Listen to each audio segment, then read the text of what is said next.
بنام خدا شروع کرتا ہوں جو بڑا مہربان اور نہایت رحم کرنے والا ہے۔ قسم ہے فجر کی اور 10 راتوں کی اور جفت و طاق کی اور رات کی جب وہ جانے لگے، بے شک ان چیزوں میں قسم ہے صاحب عقل کے لیے۔ کیا تم نے نہیں دیکھا کہ تمہارے رب نے قوم عاد کے ساتھ کیا کیا ہے؟ ستون والے، ارم والے، جن کا مثل دوسرے شہروں میں نہیں پیدا ہوا ہے، اور سمود کے ساتھ جو وادی میں پتھر تراش کر مکان بناتے تھے، اور میخوں والے فرعون کے ساتھ جن لوگوں نے شہروں میں سرکشی پھیلائی اور خوب فساد کیا، تو پھر خدا نے ان پر عذاب کے کوڑے برسائے۔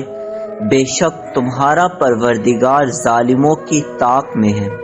لیکن انسان کا یہ حال ہے کہ جب خدا نے اس کو اس طرح آزمایا کہ عزت اور نعمت دے دی، تو کہنے لگا میرے رب نے مجھے باعزت بنایا، اور جب آزمائش کے لیے روزی کو تنگ کر دیا تو کہنے لگا میرے پروردگار نے میری توہین کی ہے۔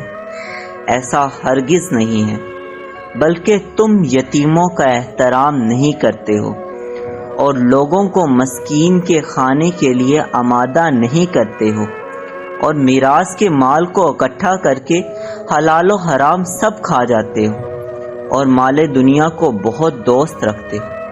یاد رکھو جب زمین کو ریزہ ریزہ کر دیا جائے گا اور تمہارے پروردگار کا حکم اور فرشتے صف در صف آ جائیں گے اور جہنم کو اس دن سامنے لایا جائے گا، تو انسان کو ہوش آ جائے گا۔ لیکن اس دن ہوش آنے کا کیا فائدہ؟ انسان کہے گا کہ کاش میں نے اپنی اس زندگی کے لیے کچھ پہلے بھیج دیا ہوتا۔ تو اس دن خدا ویسا عذاب کرے گا جو کسی نے نہ کیا ہوگا، اور نہ اس طرح کسی نے گرفتار کیا ہوگا۔ اے نفس مطمئن، اپنے رب کی طرف پلٹ آ، اس عالم میں کہ تو اس سے راضی ہے اور وہ تجھ سے راضی ہے۔ پھر میرے بندوں میں شامل ہو جا اور میری جنت میں داخل ہو جا۔